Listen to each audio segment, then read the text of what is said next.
Welcome to Health, Wellbeing and Lifestyle. Today our first guest is Heather Belle Murphy, a health, life and love coach, and our topic is, does love paradise exist? Welcome Heather to the show, and please tell me, does love paradise exist or is it just a fantasy? I think absolutely love paradise can exist, and I think it depends on, really importantly, of course there's several factors, but really importantly, creating a safe space for love communication, particularly when we come across love bumps. So things like, what I've really found when I've been coaching men, and I've come across this several times working with different male clients of different ages, where we may have all, I think a lot of women, we've had that experience where a man is angry and we can't work out why they're angry, and it's actually because they're experiencing what's really under it is vulnerability, and anger often caps feeling vulnerable for men, particularly in the past, you know, where a man may have been instilled with growing up, be a brave boy, put a brave face on it, stop crying. So what do men do then if they've had that kind of learning and that cap put on their emotional expression? They become angry. So this is a really super skill for women to embody, which is to, when a love bump arises, not take it personally. Listen. We don't have to respond, or we can respond in a, let me think about that, darling. You know, give me some time to think, give me some time to process it. Is this actually pertaining to us or to me? Or is that person just simply feeling vulnerable and being a bit, you know, volatile at that time? So the way you communicate, and I think this comes into my rules of engagement, so that love doesn't become a battleground, you know, where everybody ends up being injured and bloody. So knowing what your rules of engagement are, like even if I bring something to you and it may be a bit bumpy, I'm still going to try and say it gently, you know, and still try and be kind. Now, of course, if somebody has just hit their thumb with a hammer and they're going to explode, well, just let them explode. And of course, people tend to say uncomfortable things when they're in that heightened emotional state, when they're hungry, angry, lonely, tired, HALT, great acronym. So when that happens, you tend to just, you know, if your partner is Vesuvius, just let them blow. Let them blow off steam. In fact, when my partner has classically been a bottler, bless him, so I know that he's feeling particularly safe with me because he comes and he blows his stack to me. Now, I can choose my response because I'm grown up and I'm also responsible, you know, for my response. So if I'm ever a bit offhanded or I raise my voice, even though I feel that I may be right, I apologize because I've spoken out of turn. As we practice, and this is a skill like anything else, as we practice it, we tend to get better at it. And so, again, it's part of that skill set for Love Paradise, a long, sustainable, juicy, intimate love. And I can tell it works because he wants to bring me more and more things. Could you please elaborate on what a love bump is for our viewers? There's a big difference between love handles and love bumps. Both are great things, both are great opportunities to grow. Love bumps arise as a natural consequence of, you know, two people coming up close and personal together for a long time. And what you'll actually find, like any challenge, just like the tide going out, it's actually negotiating the love bumps when they arise. Those bumpy times, you know, when we're vulnerable, when we're angry, when we might be going through a time of loss, you know, a time of grieving. And so we may not be showing up with our best selves in relationships. Now hopefully that's the time when one of us is going to step up and be there as the rock of support for the other person. And my partner and I joke about this, where it's like you're on that drive and you can't quite find out where you're going. And he hates that because that's part of his masculine thing, and he's an amazing driver, navigator of Melbourne. And so when we can't find somewhere, he will tend to get a bit tense. And I know that's my time to just zip it. If he wants my help, he'll ask for it. And I just sit back and I just enjoy the ride until he says, darling, can you get the Melways out? Or darling, can you Google map this? Or I think, can you check that the address that we have is correct? Now, we're both very clear about our love paradise destination because we both love being in it, and we want to make that as sustainable as possible. So, of course, we follow our rules of engagement, particularly when it comes to love bumps or when one of us is in a bit of a vulnerable situation. Well, thank you for that. And do you have any tips for our viewers? Yes, absolutely. Of course, loving starts with us. If we don't know how to be kind and generous and loving and supporting of ourselves, we're going to find that tricky in relationship. For women, it's necessary that we become the fountain of love and we self-nurture. And that means that in loving ourselves, in honouring ourselves, in respecting ourselves, we're not going to run into that problem of overgiving. And overgiving is a sure way to end up being taken for granted. And also, and this is a real kicker, it tends to kill his inspired masculinity, which is where he wants to keep giving to us, and having us receive those gifts. So that's a really, really big thing. And the other thing is, of course, heal, eat, love, pray to stay balanced in our daily life, every day in every way. Thank you so much, Heather. If anyone wants more information on Heather Belle Murphy or our topic today, does love paradise exist? You can find her webpage on our website, healthwellbeingandlifestyle.com.au. Now please stay with us and we'll be right back after the break. Stay tuned. After the break, the integrative health and wellness expert, Dr Zara Celik, is talking about mindfulness.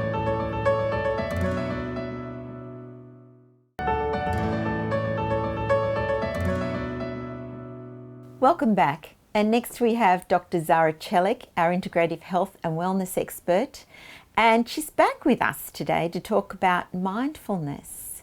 So, Dr. Zara, mindfulness is a huge topic.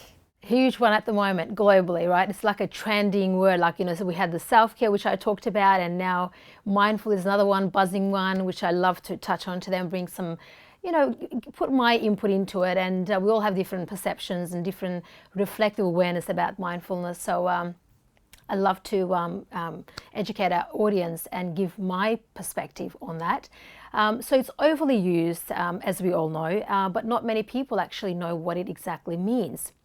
In fact, I was just talking to one of the young university students, and she knew I was doing a podcast with somebody else, and then she asked me how it went, and it somehow led to this mindfulness. So I was so intrigued to find out really her perspective and what it meant for her in terms of being mindful. And I sort of got to understand and see what universities were teaching and where the students were at. So I thought, it'll be great to sort of bring a bit of light onto this topic. So mindfulness is when the mind is completely balanced. If you think of like an algebra maths equation going back to our early high school, sort of late primary school years, where this one side of the equation equals to the other side of the equation. And that's exactly is what mindfulness is in the mind. So we have two minds. We have the immanent mind, and then we have the transcendent mind. Immanent mind is the amygdala. Transcendent mind is the prefrontal cortex. So I know a bit of neuroscience there. That's okay, but I'm going to explain it more. So when we are in amygdala, we are in fight, flight, freeze. So when we are self-judging, self-critical or judging other people, or we are living in a trauma, or we have a lot of neuroassociation pattern, we relate to things our past or event took place, we stay at the imminent mind, and we are going to be at fight, flight, freeze. So then that makes the mind unbalanced, because we are spending a lot of time in the amygdala, which is the imminent mind. But I like people to be also aware of and become objective and authentic by becoming aware of the transcendent mind, which is the prefrontal cortex, which is the executive center of the brain. At that brain, when we are at prefrontal cortex, when we are objective, we become authentic, we become creative. So when we are critical, or we have body dysmorphic things, which we talked about as well previously, we spend more time focusing on what is not right, rather than seeing objectively what it is there for us, and it is happening for us, not to us. When we become aware of the other side of the equation, we go into that transcendent mind. We become objective. We have reflective awareness. So we are not self-critical. We are seeing things as they are. We're not resenting others. We are not infatuated with other people. We're not admiring them and putting them up here, because we're becoming reflective, and we're aware of the things that we see in them is also in us. So that will make us more objective, and we have the reflective awareness. I hope I'm not confusing here. I know I'm talking neuroscience, I've got a lot of things going on, but I'm going to explain it more. So is this with things like, we talked earlier about overthinking, how that can take over?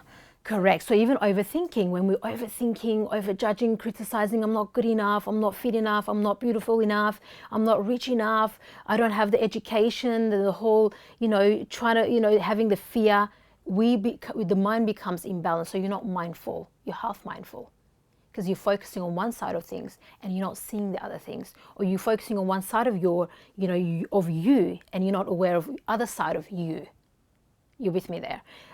So that creates the imbalance. Or when we're resenting people, we see all the bad things that they did and how it disadvantaged us, right? But we don't get to see how that person also served us. The minute we see the other side of how that person served us, in the case of resentment, that makes us mindful. In the case of infatuation, when you're admiring somebody, for example, oh, they're so beautiful, they're so fit, they're gorgeous, we have this fantasy, right? That makes us one-sided, so that's half mindful. But the minute we also see it in our form, hey, I've also been fit, I'm also fit in this form, I'm intelligent also, or I'm also wealthy, and I've actually displayed and demonstrated in these sort of situations, and I see it as in me, it's part of me, that makes you again mindful. So the equation is balanced. And that's why I say think of it as a mathematical model, bit of like an algebra. This side of the equation equals this side of the equation. So when you are aware of only one side of events, you are half mindful. But when you're aware of both sides, you are mindful completely.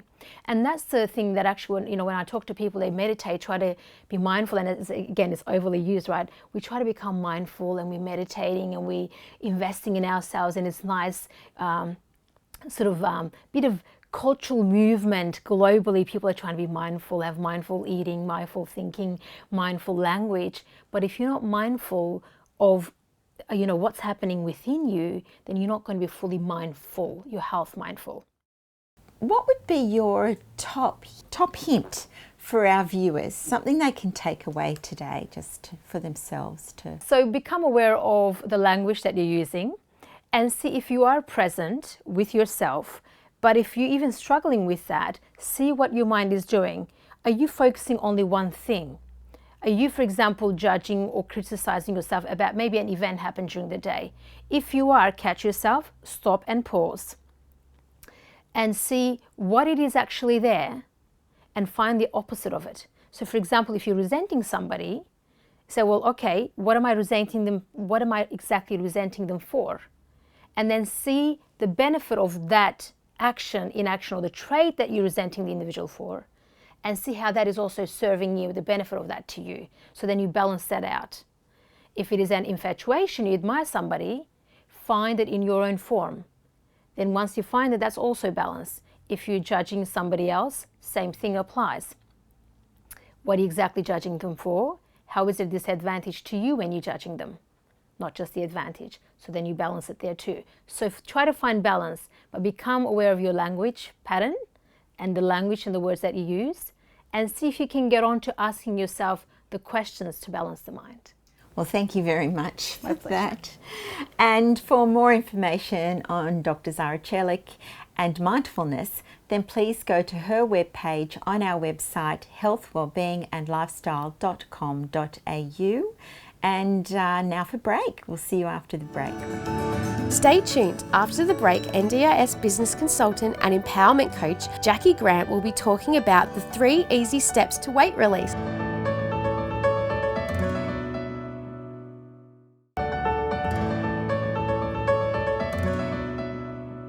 Welcome back. Our next guest today is Jacqui Grant. She is an NDIS business consultant and empowerment coach. And the topic we'll be discussing today is the 3 easy steps to weight release. Welcome, Jacqui. Thanks for having me. What are the 3 easy steps to weight release? Well, that's a really good question. And before we get into the actual 3 easy steps, let's talk about the word release. Like most people say, isn't it weight loss? Now, there's the psychology behind it. If you think for a moment, I've lost my car keys, what do you naturally do? You naturally look for them, right? You go to find them, you want them back. But when you release something, you let it go. Go, I'm done. I don't need it anymore. So when it comes to weight, and we're often wanting to lose weight, don't we want to release it and let it go, and we don't want it back?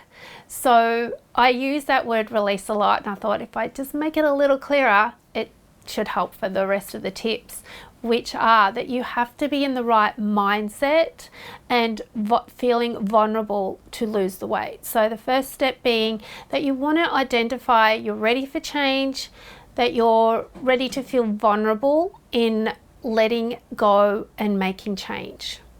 The next one is looking at your current habits. So what are you currently doing that's not working and that is working? Understanding that is where you can create change from, because often what we do is we just go ahead and go, oh, I need to change my food, I need to do this, I need to do that. You actually don't need to do anything. It's all a choice, which comes to the power of wordplay like release. And the next thing is taking it one step at a time. So once you identify what isn't working, where you're ready to create change, you choose one space, one thing that you're ready to change. If you go ahead and start exercising, if you go ahead and change your food habits, the likelihood of sticking with all of those big changes all at once is minimal, and you are going to have bigger setbacks. Taking it one step at a time helps you to feel empowered, helps you to build that confidence. What's your experience with weight release? And out of the 3 steps, what's been the most challenging? Hesitating here a little bit because it sounds unbelievable. I have let go of 114 kilos. So I, at one stage, was 168 kilos and my health was really suffering. I did have a health scare, which I sat there and I said, look, if I survive this, I will do whatever it takes to release the weight. So I did go ahead and see a bariatric surgeon, so a weight loss surgeon, and we'd found that my body, my stomach really wasn't working as effectively as it could have been. So to release weight was possibly something that wasn't going to happen just with dietary and exercise change. So I went ahead and had that surgery, but the biggest challenge for me was that mindset. So smaller stomach meant smaller food portions, which a lot of people do implement with their weight release, but looking at the food and thinking, yes, I can eat a dinner plate. No, I can't. I can't eat all of that.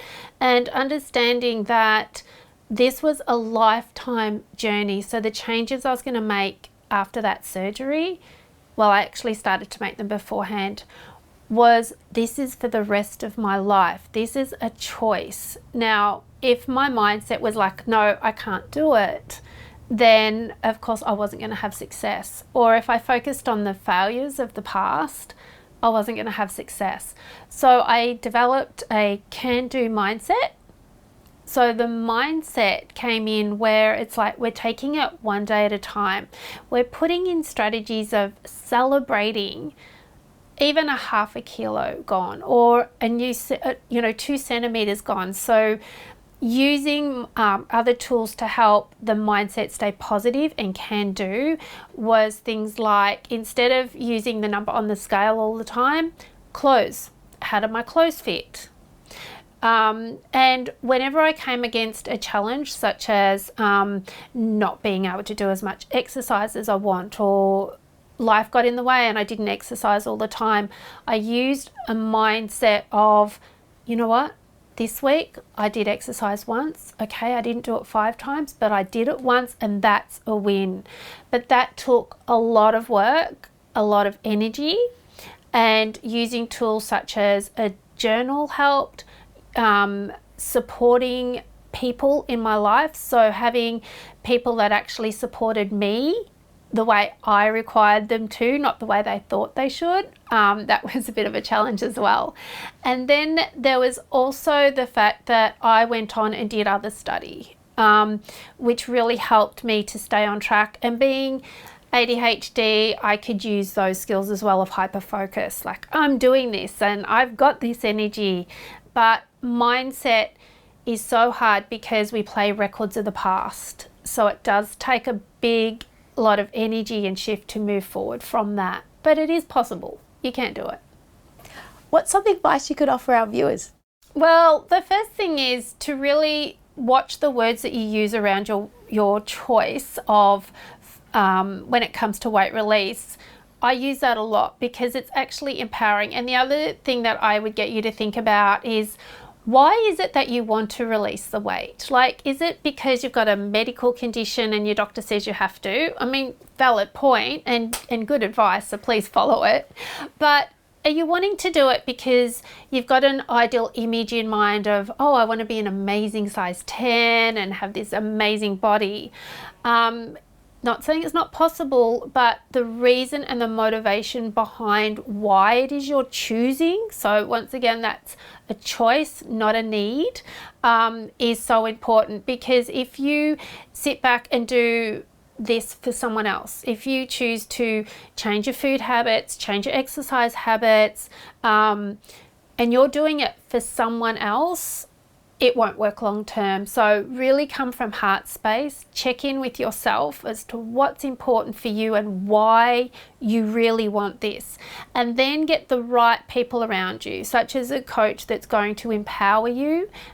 But each person's individual needs should be met for them, because one diet doesn't fit all, one exercise program doesn't fit all, and it's really important that you get your mindset right. So working with a coach that will empower you and listen to you, same as getting the right personal trainer. It's important to have the right support, the right motivation, and do it for the right reasons. That's such empowering information, Jacqui. If you'd like to know more about the 3 easy steps to weight release and Jacqui Grant, please go to her webpage on our website, healthwellbeingandlifestyle.com.au. And that's all for us today. We'll say bye-bye until next week. If you'd like to know more about our show, please like our Facebook page and also subscribe to our YouTube channel.